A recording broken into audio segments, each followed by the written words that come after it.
اب سوال یہ پیدا ہوتا ہے کہ ہر عبادت کا، ہر کام کا ایک نتیجہ ہوتا ہے، اس کا ایک مقصد ہوتا ہے. اس کام کا، روزے کا، اس عبادت کا مقصد کیا ہے؟ اللہ تبارک و تعالی نے دو مقاصد بتائے ہیں خود قرآن حکیم میں جہاں روزوں کا بیان ہے. پہلا مقصد، یا ایھا الذین آمنوا کتب علیکم الصیام کما کتب علی الذین من قبلکم لعلکم تتقون. اس روزے کی فرضیت کا مقصد کیا ہے؟ تمہارے اندر تقوی پیدا ہو جائے. اچھا، یہ تقوی کیا ہوتا ہے؟ واٹ از تقوی؟ آپ نے روزہ رکھا، روزے کا مقصد کیا بتایا گیا؟ تقوی. تاکہ روزے کے ذریعے آدمی ایک مقصد کو پالے.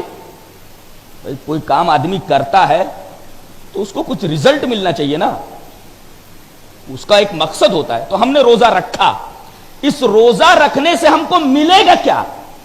اس کام سے ہم کو ملنا کیا ہے؟ بتائے گا تقوی ملے گا. اگر صحیح طریقے سے آپ نے صوم کے آداب و شرائط برتے. یہ تقوی ہے کیا؟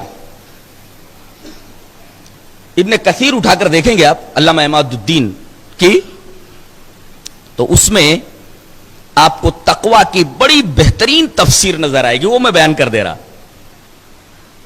حضرت عمر ابن خطاب رضی اللہ تعالی عنہ حضرت ابی ابن کعب سے پوچھتے ہیں، ذرا یہ بتائیے کہ تقوی کسے کہتے ہیں؟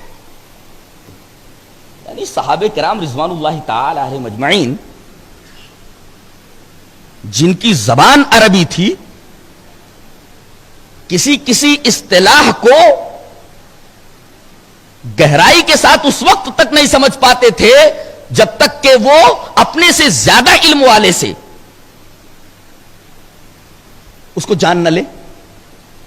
تو حضرت عمر ابن خطاب رضی اللہ تعالیٰ عنہ ابی ابن کعب جو قرآن حکیم کے بڑے ماہر تھے، ان سے پوچھتے ہیں کہ حضرت یہ بتائیے کہ تقوی کیا ہے؟ واٹ از تقوی؟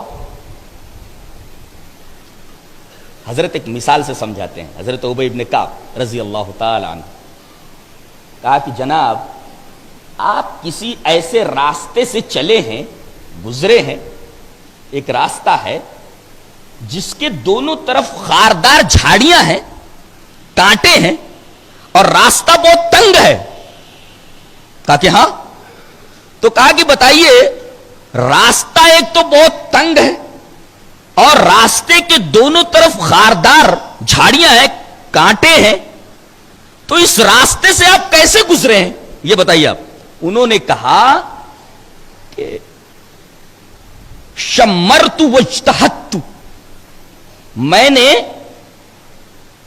کپڑے کو اچھی طرح سمیٹ لیا، دائیں دیکھتے ہوئے، بائیں دیکھتے ہوئے، آگے دیکھتے ہوئے، بڑے احتیاط کے ساتھ میں نے وہ راستہ قطع کیا ہے. اس لیے کہ اگر دائیں نہیں دیکھوں گا تو ہو سکتا ہے کہیں ادھر ادھر چلنے میں، حالانکہ کپڑے کو اچھی طرح سمیٹ لیا گیا ہے لیکن ادھر ادھر چلنے کی وجہ سے ہو سکتا ہے کہ کپڑا کسی کانٹے میں الجھ جائے. تو ایک طرف تو آپ کو کپڑے کو اچھی طرح سمیٹ لینا ہے اور آپ کی چال بہت محتاط اور بہت کیئرفل انداز کی ہونی چاہیے. تو کہا کہ میں ایسے راستے سے چلا ہوں اور چلنے کا یہ طریقہ تھا کہ میں نے کپڑے کو اچھی طرح سمیٹ لیا، یہ شمر تو ہوا، واجتہدت، دائیں طرف دیکھتے ہوئے، بائیں طرف دیکھتے ہوئے، آگے دیکھتے ہوئے، بہت کیئرفل انداز سے، بہت محتاط انداز سے میں نے وہ راستہ قطع کیا ہے. تو حضرت ابی ابن کعب نے فرمایا تقوی کا بے یہی مطلب ہے کہ زندگی ایک راہ ہے. آدمی جب بلوغت کی حد میں قدم رکھتا ہے تو سمجھو اب وہاں سے وہ شریعت کا مکلف ہو گیا، مرتے دم تک اب سمجھو ایک راستے کے اوپر چل رہا ہے. یہ ہے دنیا کا راستہ، اور دنیا کا یہ راستہ بہت ہی تنگ ہے. اس کے دونوں طرف خواہشات نفس کی جھاڑیاں لگی ہوئی ہیں، تحریسات کے کانٹے لٹکے ہوئے ہیں. اگر آدمی بہت محتاط انداز میں اس راستے کو قطع نہ کرے تو ہو سکتا ہے کہ اس کا کپڑا خواہش نفس کے کسی کانٹے میں الجھ جائے، تحریسات